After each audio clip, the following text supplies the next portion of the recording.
What is going on? Bitwise Guy here, and this is the second video of the requests that I'm doing. I'm going to do all three of them because I'm feeling generous, and this guy's super nice, and he's trying to learn, but he's having a lot of difficulty with JavaScript, and I really don't blame him. It is a horribly McHorrible language that, 50,000 people will say, but it's not. It's the greatest thing since the dawn of sliced bread. But, I digress. It has its drawbacks and it has its positives. And, we have to live with both of them. But what we're going to go into today is arrow functions. That was basically what he was asking me today. Fat arrow notation. I've never heard anyone call it fat arrow notation. Is that like a university thing?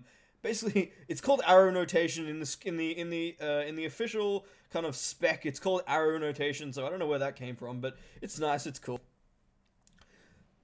So you might be thinking to yourself, why was arrow notation and why were arrow functions introduced?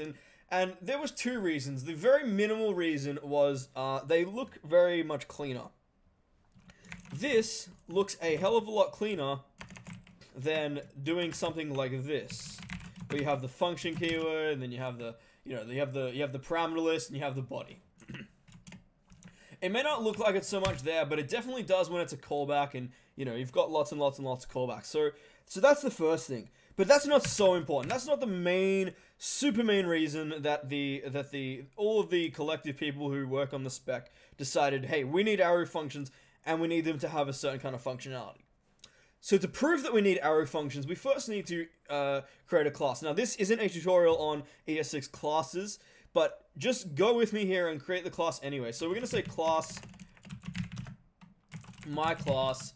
And you'll have to excuse me, I'm getting a little bit of a dry throat. I've tried to record this like so many times and I've just stumbled and fumbled. So I'm just going to, smash this one out, and however it comes out, it comes out. So we're going to type in constructor, just like that. Bang, there we go. Now, to prove that this is basically a thing, what we need to do is we need to basically have a member of the class. So that is another thing again in JavaScript, members of classes. But what we're going to do is we're going to say this.message is equal to hello world, just like that. All right, cool. So we've got a member of our class, and now we need to make a class member function. And what I'm really hoping here is that this kind of inspires some more research into ES6 from this guy, because this wasn't one of the things that was actually requested. It was actually the arrow notation. So I'm hoping that all these things that he probably doesn't know, it inspires him to go and look at more ES6 kind of stuff.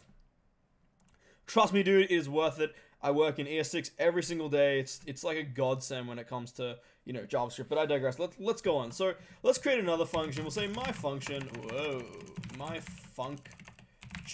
function, there we go, awesome. And we will do a little downside. So for those of you who don't know, you've got to head over to babbeljs.io/REPL if you do not have Node.js and Webpack and all those things set up. I have a tutorial already up on my channel, which you guys can go and check that out, and I would highly recommend it. It's for Windows as well. I know that a lot of my viewers are Windows users, and they can't always follow along because I'm primarily a Linux user, so. But if you are a Linux user, I will also be getting a tutorial of the exact same end result out, but specifically for Linux. So I'm just going to go ahead and clear the console here. But what we've got on the right-hand side is basically the transpiled version of our code. If you don't know what transpiled code is, because we can't run ES6 currently in any of our production code, because it has to run on everyone's browser, and most people's browsers aren't able to run ES6 natively, we have to convert that code into a form that the browser can understand currently in 2016. So that is transpiling, and this is just a kind of try it out, see what happens kind of a website. This is the official website of babbeljs.io, but it does have a REPL on it. It does let you learn and play with JavaScript ES6 without getting, all set up. Sorry, before someone shoots me, ECMAScript 2015. Let's get back into it before I, ramble on way too much. I often do that. So, first thing we're going to do is we're going to prove, first of all, actually, we're going to create an instance of the object here. So, we're going to say actually, we'll make it const because that's better. We'll say const, my, var is equal to new my class, just like that. So, we'll create a new instance of the class. And then what we'll do is we'll say my var dot my function just like that. And as you can see, I'm getting a bunch of errors here. It shows you in real time all of the errors you're doing, which is kind of annoying because there's always going to be errors until you finish the line of code. So what we're going to do is we're just going to say console.log, and we're just going to output something, hello, just like that. So, alright, so we know it works, right? We know calling our class member function, it works. We can see it in the right-hand side of our browser here. I hope you guys can see that. I will zoom in just a little bit there. So you can see it's just right there. It's all good. So what we can do is, let's just say, for example, now, it's not super applicable because I'm using an ES6 class here, but let's just say, for example, we were using callbacks or whatever else, and we needed to, for some reason, we needed to pass in this class member. Now, you can literally store whatever you want in a class member, so this is really, really useful. Unfortunately, using the old way of a function is quite tedious and painful. So, let's just say, for example, we wanted to console.log this.message. Now, this is where arrow functions really come into play. So we'll try using the old way, and we'll do our little thing here, and we will make our little function just like that.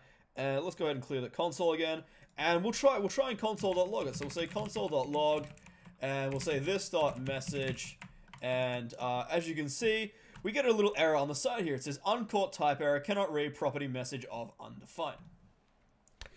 So for the uninitiated, it might seem quite unintuitive and not very obvious as to why I wouldn't be able to call this.message.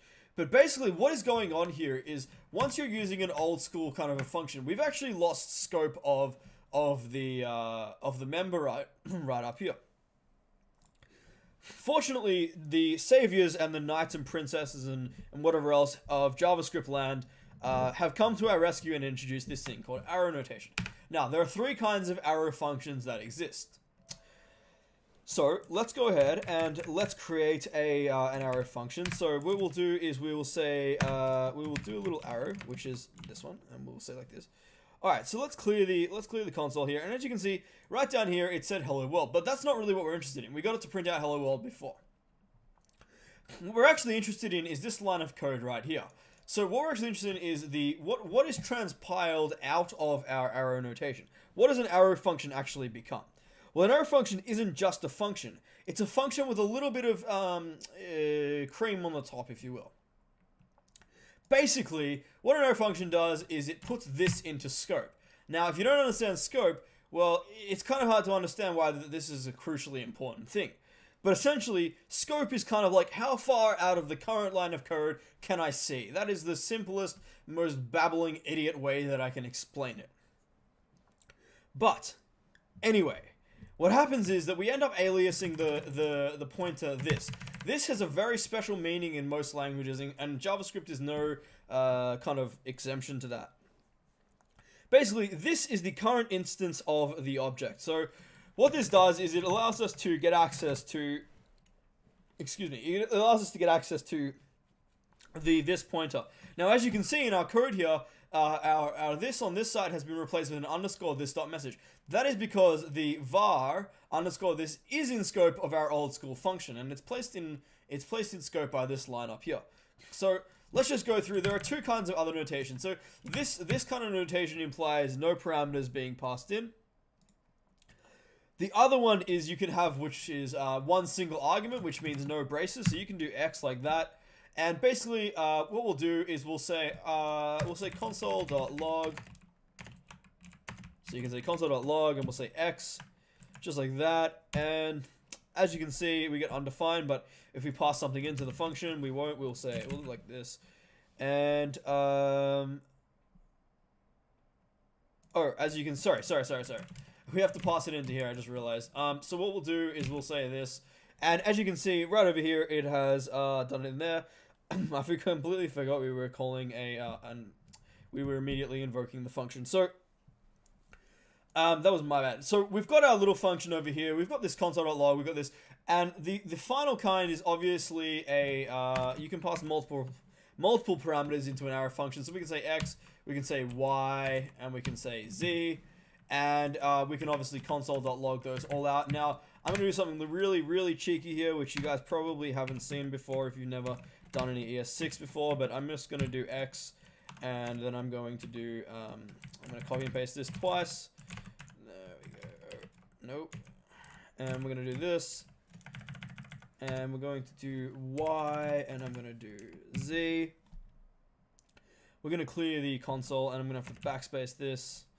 And what you'll see is that we've actually got 3 parameters, 2 are undefined, and that is because we haven't passed anything. I really hope that was helpful. I know that this was super long, but there's a lot to cover why arrow notation the way there is, and I like to be super thorough about these kinds of topics because they can be really, really intimidating and really confusing to beginners. And I hope that this kind of answers your question, dude. Thank you so much for the question, and I will hopefully be getting to your next one soon. And yeah, like, comment, subscribe, dislike, tell me if it helped, if it didn't help.